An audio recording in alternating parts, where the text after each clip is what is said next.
going on, man? Doing good, man. How's it going over on where you're at? It's going good. And Richard has his own podcast, so he's gonna release this on his platform as well.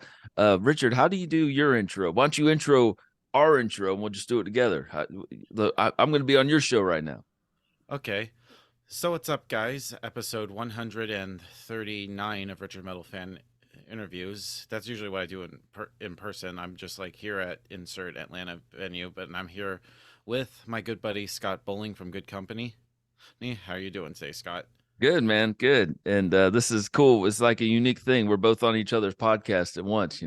Yeah, it's kind of funny. I mean, I think we were talking about it for doing something like this for a while, and now we finally made it happen. Yeah.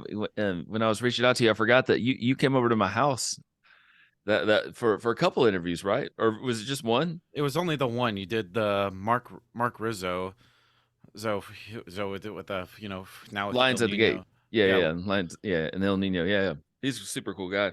yeah, he's cool. And I know Lions in the Gate are playing at the Loft at Center Stage with Nita Strauss June 14th, I believe. Okay, June 14th. Yeah, I wonder if that's on the weekend. I The older I think get, I that's think what I it look for. might be. I think it might be during.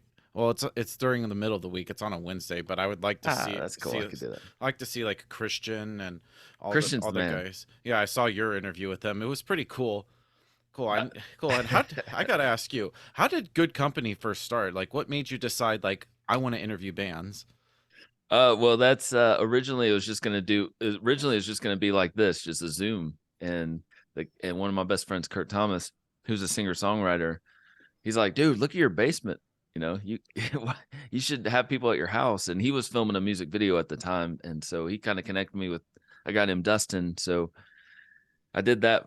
I hooked up with Dustin, and for about a year we worked together. And I met Nathan Mowry through interviewing Mikey from Islander. And I knew when I met when I met Nathan, I was like, this is next level. You know what I mean? That gut instinct. You're like, because Nathan told me that he does stuff like this and he does music videos. So when he was at my house, I was like, in my mind, I was like, I need to work with you. And that's what I did. And that's how the ball got rolling for sure. And I see your setup is great. You have like the Metallica pinball thing and all the records in the back. Where'd you get that pinball machine? That looks awesome. That was a late night buy. That was a purchase that I didn't tell anybody about. Yeah. And when it arrived, it was in the middle of summer. And I remember my wife was watching TV and she didn't hear the truck pull up, and they put this thing on a pallet. Oh wow. It's lowering down, and I'm trying to keep it a secret. Why am I keeping it a secret? Look how big it is, right? So Yeah. I just remember walking around the house because and just barely getting it inside as it's raining. It's 1,000 degrees, but it's really, I love it. And it's one of those things, you buy late at night. And maybe I forgot about it, maybe I didn't, I don't know. Yeah, that's awesome. And well, you see my setup. I have like I could like show you right here. You could see like there's like all these CDs behind me. I have like over 2,800 CDs. I've been collecting since I was like 13. Yeah, I got a question for you. All those Sure. CDs, I used to have a million CDs too, Yeah. and I got so burned out with one time. We got new carpet, so I had to move all the CDs out, and that was a drag. And then when we moved, I had to Wow. move all the CDs, so I got so fed up with it. I just put them all in a bunch of books, which I still have, but I got rid of the cases. But how do you ever think about that? Like, or I mean, I'm kind of jealous that you still have all your CDs. Well, I would usually if I had like a card that plays CDs, but I have like the newer cards that don't have like a CD thing. But I just have it just for collection purposes and mostly to have like if I ever go to shows, I want to take some CDs to like get signed by the band by bands, which is awesome. Yeah, dude. Do you have them like in alphabetical order, or is it just like everywhere? Well, it's alphabetically and chronologically. Hmm. Oh yeah, Wow, and that, that's then I should show you right here. I have my vinyl collection. That's like 300 something plus. I've been collecting since 2017, and then I don't know how you could see right below there is where my cassettes are. So even though yeah. I don't even have a tape player, I just wanted to have it just on all formats because why not? Yeah, dude, I'm so glad that I collect cassettes too, and everybody's like, "Well, it doesn't sound as good or whatever." I'm like, dude, it's so unique to have. I remember having when I was a kid. I frame them, a lot of them too. I'm so glad they're putting music out on all these different platforms. Yeah, it's crazy how times are changing. And even though I still stream, I stream on like Spotify, but that's mostly just when I'm like going to and from like work and workers going to shows and stuff. Dude, I love like how you like your love of music is so like you love heavy stuff and not so heavy stuff. I mean, it's that's really Yeah. cool. Growing up, what got you into like heavy music? Well, starting when I was like about 12, 13. Well, it was for me, it was my dad. My dad was really big into like the classic stuff like Black Sabbath, Iron Maiden, Judas Priest, Metallica, Megadeth, Slayer, Anthrax, all that classic stuff. And that's what got me into that. But then I also, as I got older, I kind of went through some weird music phases. Like it was metal stuff, but before that, I also got into like the pop punk era from like late 90s, early 2000s. So that's like Blink 182, Green Day, Sum 41, Simple Plan, bands like that. And then of course I know you were big into new metal, and I got was into like I remember hearing like the first Korn album that pretty much as old as me, and I was just like, this is great. And then of course new metal stuff was the second phase, was like Korn, Slipknot, Limp Bizkit, Linkin Park, System of a Down, bands like that. And I always say if it wasn't for Hybrid Theory by Linkin Park, I wouldn't have gotten into like Tomb of the Mutilated by Cannibal Corpse. Oh, And a lot of people always like shit on new metal. So I'm always telling people is like, okay, so you're telling me that you're like 5 years old, you're like walking to school with your lunchbox listening to Once Upon the Cross by Deicide. Come on. that's true. Yeah. I Yeah, but yeah yeah. yeah, Keep you're going. saying. And then of course got getting into there, I got into like more heavier stuff. I got into like death metal, black metal, even melodic death metal, even like some of that metalcore, deathcore. I like pretty much all metal subgenres for the most part. I'm pretty open. I used to be kind of nitpicky, but the older I get, I think the more your tastes change. That's true. When you were growing up, did you have like any friends that listened to the same stuff you did? That like, because I did that when I was growing up. I had friends be like, "You should check out this," and I'm like, "Whoa, I never heard it." Yeah, Yeah. yeah, especially going to school, I had some people that are like, "Yo, check this out," and I'm like, "That's awesome!" And especially since going to shows, especially at like the Masquerade, Tabernacle, all the great Atlanta venues. That's how I met a lot of my friends, and that got me into like some other stuff. And I was like, "Wow, I thought there was more than what I've heard." And I keep discovering more bands. I'm like, "How many bands are there in this world? There's like 1,000 million." Yeah, man. I love it, dude. Yeah, Y- but Yeah. yeah, you were saying what? No, go ahead. Yeah, so for you, what got you into metal? Metal. I'm always curious about that. I don't think nobody's ever asked you that. That's true. My brother, no one's ever asked me that. That's funny. My brother is 5 years older than me. And so he was listening. I remember some of my earliest memories, it was him getting into like Metallica and Justice for All and Faith No More and then he kind of got into like more of the grunge bands like Pearl Jam, whatever. But I always looked up to him, so I kind of followed him along, and that's kind of why. So I keep trying to think of a word I can't think of right now, but that's why I listen to so much different music. I listen to heavier stuff, and I went through the grunge phase but really, I guess the heavy bands that got me into were Metallica, and Faith No More. Then I remember hearing Korn's first album, and that just changed me. That was like my own thing. Yeah, do That, you remember that the first time you saw Corn live? Because I didn't see Corn till like 2015. dude, me too, man. Oh, I you didn't were see at Korn. that show Yeah, at the Tabernacle where they is played the that when first they? album? Yes. Oh I my was at gosh. that show with some friends. Like we didn't even knew each other back then. Oh my gosh. You're gonna love the story, man. That's so crazy you said that because at that show, Mikey Islander opened up for that show. Oh yeah, I So forgot about that. I knew Islander, but I didn't know Mikey. Nathan, who films my show, was at that show, and you were at that show. Yeah, All of us were at that show, and none of us knew each other, who we it's a were. small world, And isn't then it? yeah, and eventually, like, Nathan's filming my stuff, Islander stuff, and that's how I know you now. That's crazy, man. That was Yeah, my it's first great. time seeing Corn. Yeah, same. And I remember I was like I briefly saw like because you know the on the sides of the Masquerade they have like those black curtains where I Yeah, guess people, and I where were you looked standing? over. I was like right on I guess stage right, and I thought I looked up popped out a corner, and I saw like Head was in the corner. I thought he was talking to somebody. I was like Head, and he was basically like this. So I was like, wow, that was awesome. Dude, I was standing over there too, man. But I was in the Yeah. balcony though. Damn. And I was But like right on like the floor. yeah, well, he kept flicking his pick to somebody that kept missing it, and then Yeah. he walked up on the balcony and gave it to this kid. That's so cool, man. Yeah, and it's cool that I actually watched your head interview, and that's pretty much one of my favorite interviews you've done. Oh wow, thank you, man. That's wild to hear you say that Yeah, and like I because said, and you're yeah. pretty much I don't think I think I've said this to you before, but I pretty much cite you as like one of my influences to do interviews, especially like talking about going through like albums and stuff. That pretty much inspired me to do sort of like the same thing with other bands. Wow, man, that's huge, man. Thank you so much. Yeah. It's hard watching those old interviews like with Head and everybody because I was kind of starstruck, and it's Yeah. different when you're like doing a Zoom compared to when they're like sitting next to you and you're like, Yeah. don't freak out.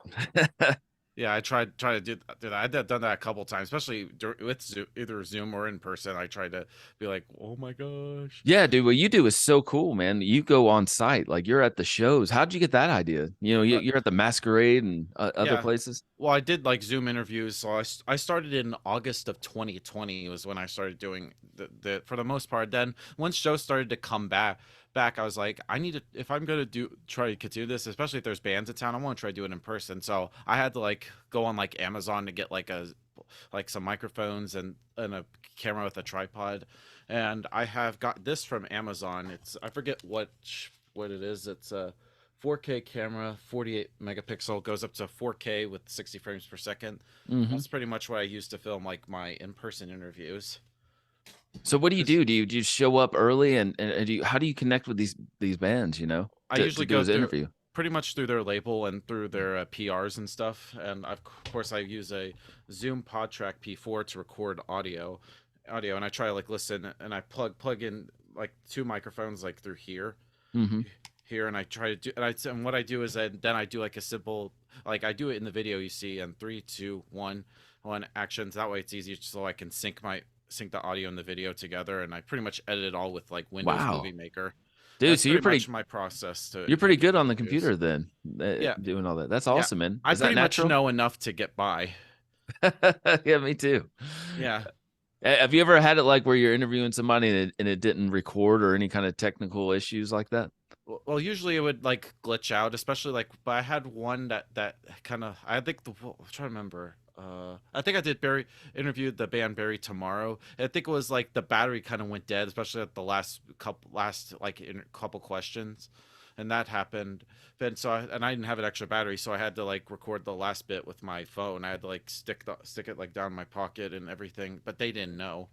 Oh, okay. And then I did the band Angel Maker, and they're and that cut out. But luckily, one of the guys had like some extra battery, so I was able to put that in, and it was like right near the very end too. So that was it. That managed to save that. But have you ever had like what's like the one interview that you wish you would love to get?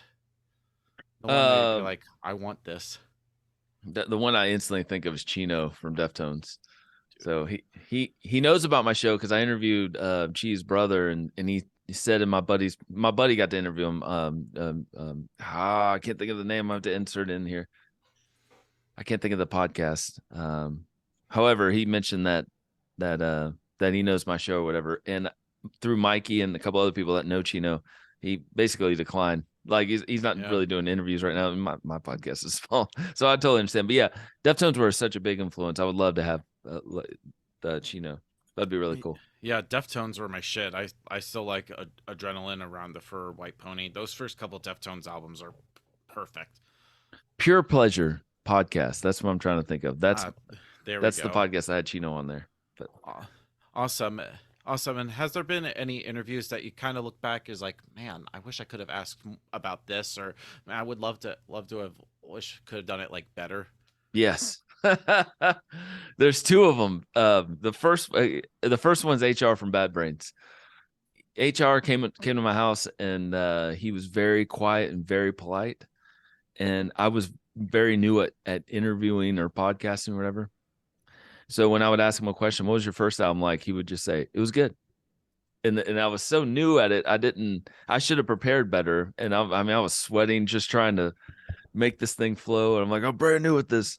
And it was so hard. But even though he's an amazing guy, and I love Bad Brains, and the second one I've learned along the way of what not to do. And Jason Dozer, he makes microphones for famous rock stars, and he made microphone for Prince.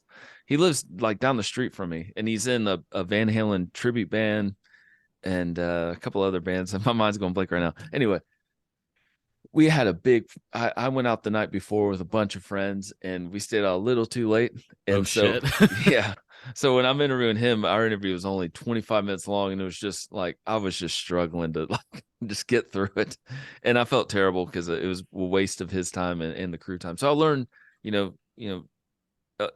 been doing the show for almost 7 years, Yeah. and sometimes you just get comfortable, and I learned don't get that comfortable. Like, it's still, people are still working to get this thing going. I've hired people to help, and I don't want to waste his time or, the artist time or whatever. So it's Yeah. kind of, yeah. Yeah, I definitely know what you're talking about. I've been a fan of yours for almost 5 years. I remember just randomly just like messing around on YouTube, and I discovered like one of your Seven Dust interviews. I think it was either Clint or Lejean, and I was like, wow. And I didn't even knew you. And I was like, this dude lives in Georgia. And I remember for friending you on Facebook, I think I sent you a message like, yo, dude, I'm from Georgia. I love your interviews, man. You know what you're talking about. Yeah, dude, you're so positive, man. Yeah, Yeah, yeah, I'm that was pretty so much cool. rooting for you. You almost got like Good three for you. fifths of. You almost got like 3/5 of Seven Dust. You just need to get like John and Vinny. Have you ever tried to like reach out to them, and be like, "Hey, you want to be on my show?" Yeah, yeah, I have. It's funny. First of all, I've heard Vinny is like impossible to get. That's, I don't know. I think somebody told me that. And John, I actually have talked to, but the problem is when I was talking to John, is I've already interviewed all these Seven Us guys, and I'm like, John, I felt like you're next. And him and I've communicated back and forth a couple of times, and we haven't just planned it yet. And it's funny. I'm going to the beach, like I was telling you, Yeah. and he lives at the beach that I'm going to. So Oh, yeah. But I know he lives in Orlando. yeah, yeah. Yeah. So we Yeah, I'm we actually friends with him on Facebook. oh, that's cool, man. Yeah, so it's weird because he'll post stuff, and I'm like, wow, I'm just right down the street because we go to the same place on vacation every year. Yeah. But anyway, yeah, I'd love to have John. I'd love to have Vinny, but that's a Yeah. good point. I'm going to try to get John. I think I can get Yeah. him, or maybe Because you should. I've tried to. I also need to go through their PR because I need to have Seven Dust on my show. I've been like been a fan of them since I was like 13. Yeah, how'd you get into Seven Dust? Dust. I just think I just heard them on the radio. I think it was Project 961, one Oh that yeah, yeah, I old used to listen. Atlanta radio station that's not near. I think I remember hearing Driven from the Alpha album, and I was like, Wow. wow. And then that's how I discovered all their music, and I've been a fan of them since. I remember I actually ran into Morgan Rose at a couple shows. I remember seeing him outside of the Tabernacle after I was seeing like Anthrax and Killswitch Engage, and then I saw him at Ghost, and I saw him at Mastodon and Primus a few years ago. Oh, that's so cool. Yeah, would be cool to hear John's side of it because I know he started out as drums. I would love to hear him what made him decide to transition from drums to guitar and stuff. I think that would be interesting. Yeah, it's so hard to find him playing drums online. I remember trying to look that up, like, and I couldn't find anything. I couldn't find anything either. I tried like scrolling deep within his like Facebook and all stuff, and I can't find anything. I was like, damn. Yeah, dude, that's awesome, man. Yeah, yeah. That like I feel like the Atlanta scene was great. Like Seven Dust. I know you had Stuck Mojo with. I still think like the Rich Ward interview is one of my favorites. Like the longest one he Wow. did, over 2 hours long, and I was like, wow, I'm Yeah. in for a treat.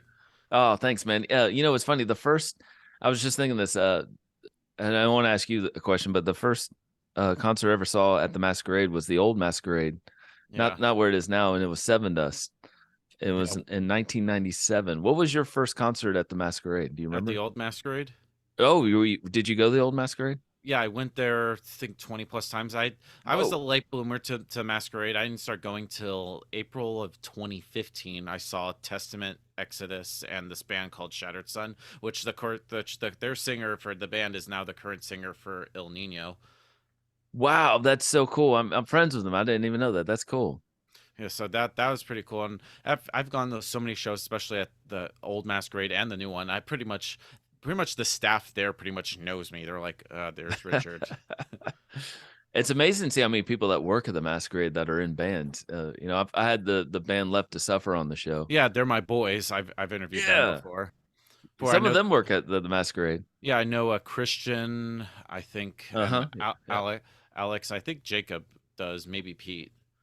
I think they all. I think most of them all do. I But always the see him most. them. Yeah. But Yeah. I do see Christian there. I know he handles like checking IDs and stuff. Okay, so let's talk about this. Are you I had Access Reyes on the show. Do you know them? Yeah, yeah. You've introduced me to them. Oh, Am you I? interviewed them. Yeah, I did. I've interviewed three of the guys. I think you introduced me to them when at the Korn and Stain show a couple years ago. Yeah, how was it like? Did you guys do the you interview them at your house or was It it was their at house? it was at Landon's house, and we had like I think it was Landon, Logan, and Adam. We had like a they had like a Heineken keg. I thought that was hilarious. That was like one of the funniest interviews I've done. And that's funny because I did two interviews that day. I had to drive to Decatur to interview my buddy Scott from Cloak. Cloak, they're sort of like a black metal kind of doomy hybrid band.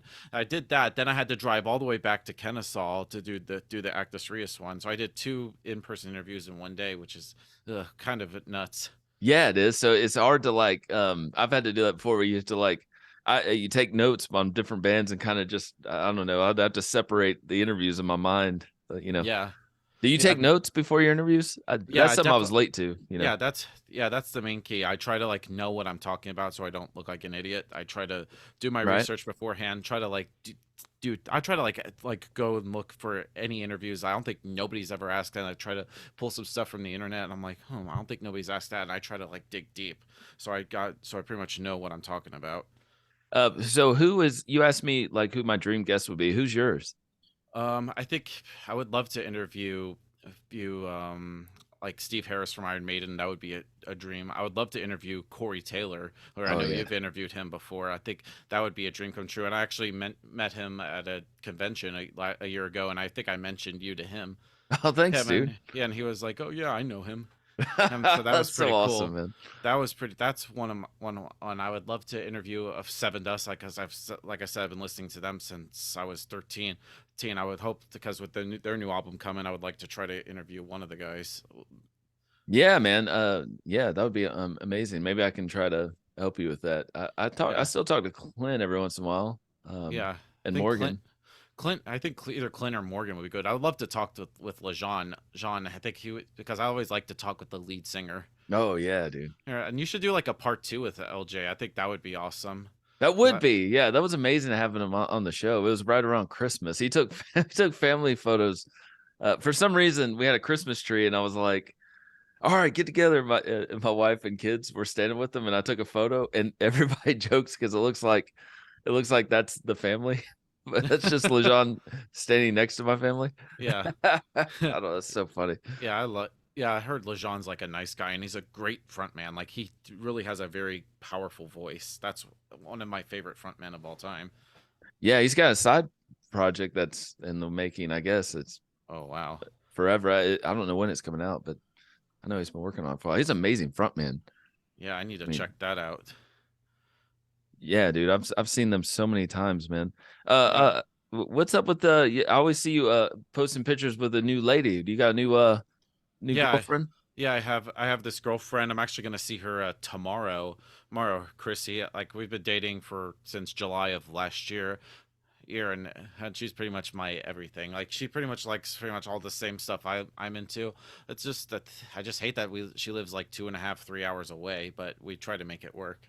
Oh, that's brutal, man. Like that's cool that you guys go to shows together, right? Yeah, well, it's kind of hard because she has like health issues and stuff, which it's not really my place to say. But we did go to one show. I think it was last November. We saw Motionless in White, Ice Nine Kills. Hills at the Coca-Cola Roxy. So have you ever Mm. been there? Yes, I have. Yeah, I saw Soulfly back in the day. Hung out first time I ever met Jacoby from Papa Roach. He was just hanging out there. I love that venue, man. Yeah, I've yeah, seen Johnny Pool there. I haven't been there in a while though. yeah. It's like right across the street is the Truist Park. I actually was there. Only been to there once, where I saw Metallica in 2017. Oh wow, that's cool. Yeah, I don't know if I was there or not. that's like one of my all time, like probably like my in my top five all time favorite concerts I've been to. Yeah, dude. So are you going to see Pantera? Sarah, possibly, but yeah, I know. I think when is that? So I think that's in September, right? Yeah. Yeah. Possibly. I'm planning on going to Prague Power, which is over at Center Stage in Atlanta. It's like a 4-day festival. It's mostly progressive metal and power metal bands.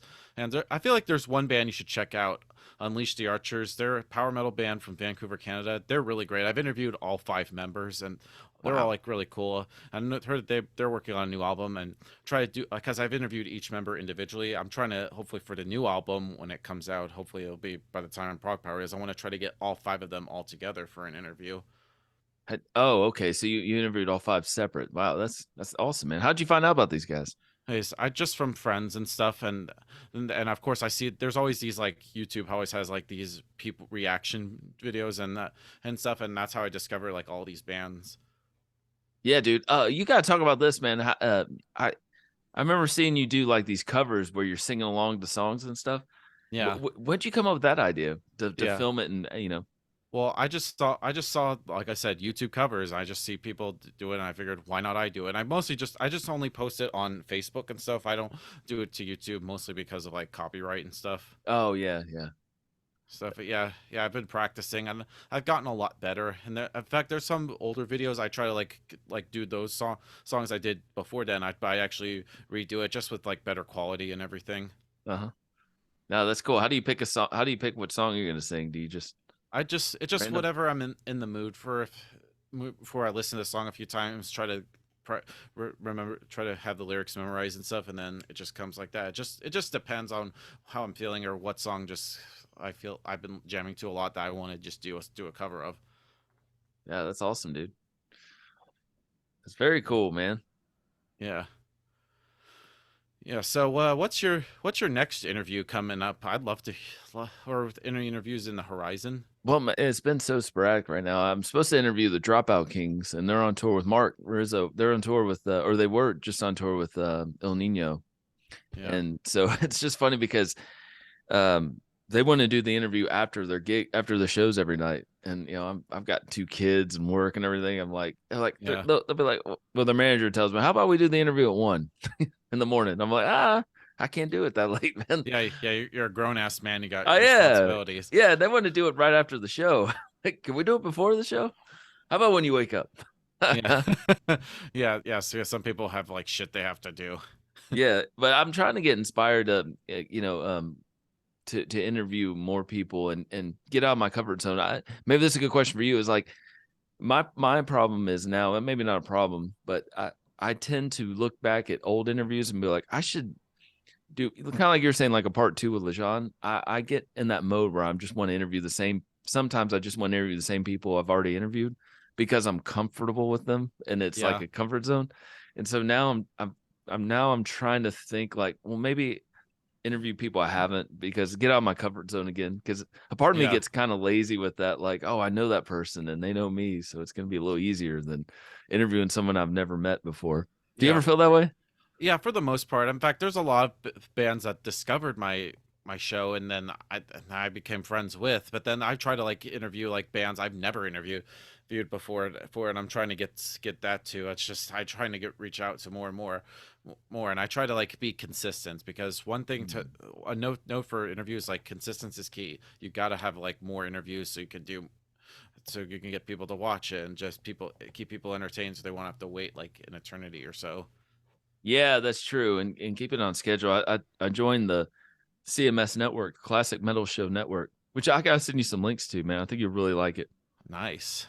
But they have their own.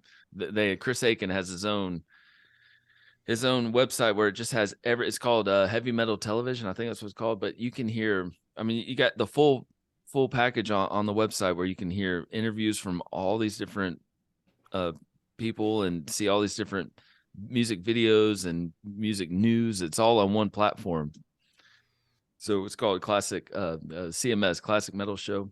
Classic metal show. I Yeah, gotta check that out. CMS network. Yeah. But Yeah. that helped me get on a new schedule of like, because I do it every other Thursday. I release a episode of Good Company. But anyway, I kind of like doing these kind of interviews because I think that's not enough. I want to release more stuff, you know. So Yeah. Yeah. Try I, to I, keep your fan base engaged. yeah, Yeah, because I remember first seeing you, you didn't even have like 1,000, and now you're like over 11,000 subs. Like you've grown a lot in the I last know five that. years. Thank you so much, man. That's the hardest thing. Getting views is easier, but getting those subscribers, because that takes people like, oh, I want to subscribe to your channel. Yeah. Yeah, Yeah. I just do this I just do this for fun. I've been like I said, I've been doing this for almost 3 years now.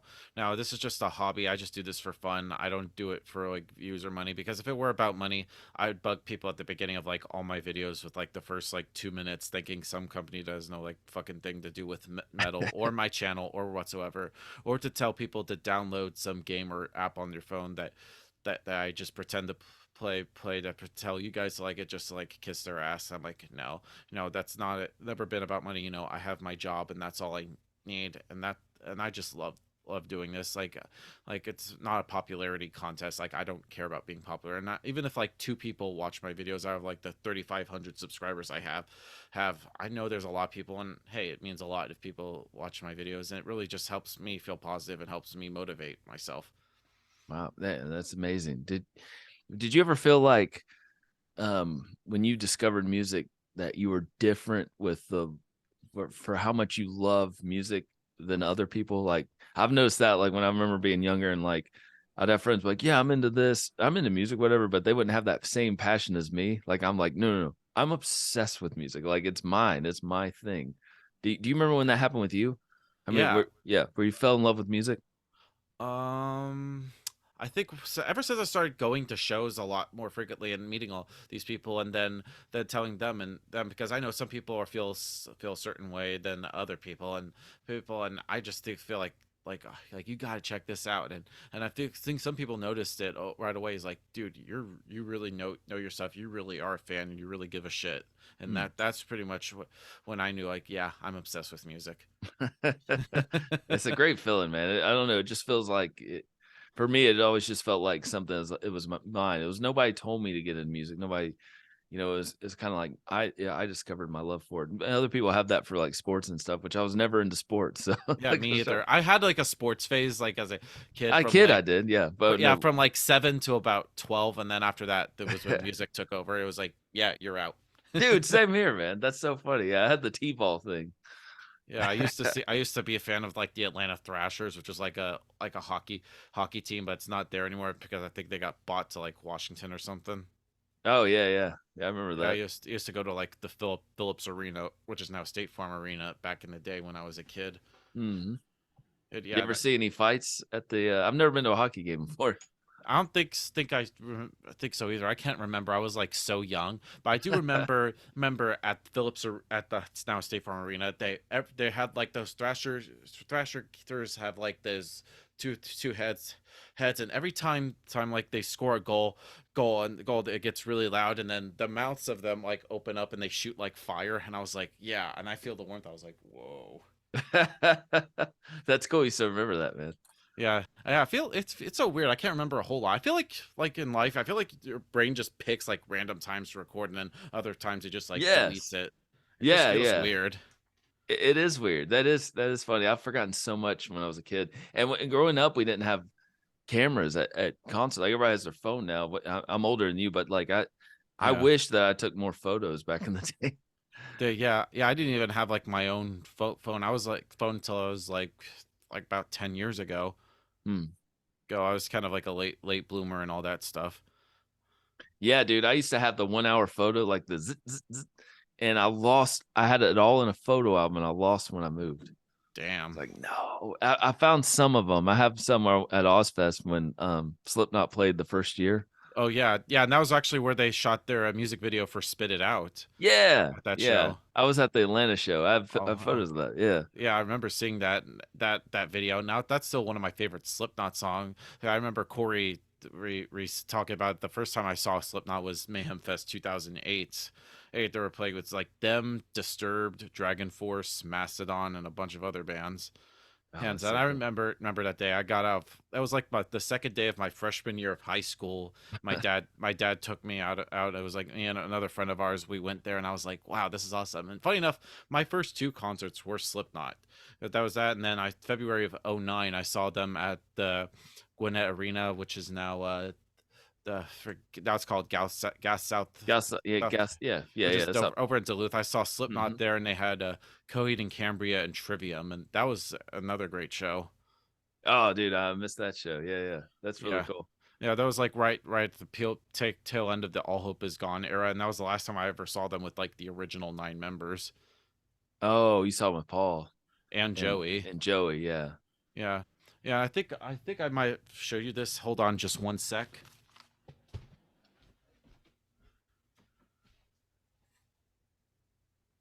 I'm gonna take a moment to drink some water. Yeah, I remember a couple years ago, I was on eBay. eBay. I got a massive tax return, and I saw this on eBay, and it was popped up, and I paid $600 for it. It's an OG press of the first Slipknot album. You can Oh, tell, but you can look. It is signed by the original 9 members. oh, you bought it signed. Wow, Yeah, included, and this was actually before Joey died. So if this was after Joey died, it would have cost a lot more. dude, you got to frame that thing, man. Yeah, That's I pretty much have all of Slipknot albums on vinyl. I have like a point five the Great Chapter, which I bought signed. It came signed by like 5 of the members. hmm. No, Yeah, that's but amazing. still the original 9 members, which is like holy shit. Did you when you met Corey a couple years ago in Atlanta? Did you get him to sign anything? Nah, because it was at those conventions like you have to like pay to sign stuff. And Mm. I did like the photo op, and that was like $90. Or, Oh, wow. or Yeah. 80, I can't remember, but and it was a little extra to get like a digital copy, but I actually just had a printer with a scanner at home, so I just saved a few bucks. I just did it there. Oh, that's cool, man. Dude, you know what? And when I interviewed him, it was at his house, and I'm not even trying to brag, but I'm so glad it was at his house because I have a feeling like maybe he'll remember. Because how many interviews does he do at his house? I have I'm just a none. fan, dude. I'm like, please remember, I we am know each jealous other. Yeah. that happened, man. I wish I could interview Corey. That would be a dream come true. Dude, I was so nervous. Nathan Mowry, Nathan Mowry made it happen. Nathan Mowry knows his wife and does videos for them and shot their wedding and everything. But Wow. so Nathan was staying at his house working for like a week or whatever. So I flew in and stayed at stayed in some hotel, and the interview started early. So I don't know if you care about all this, but the Yeah. interview was Yeah, started I love early, this. like, Keep going. well, no, it started like I can't remember, maybe 11 or 12 in the afternoon. And Not too bad. this is Corey Taylor, man. So I'm like, I remember just like I drank a couple of beers and at next to some slot machines, and I'm just like, oh Oh my god, wow. in 1 hour I'm going to do this thing.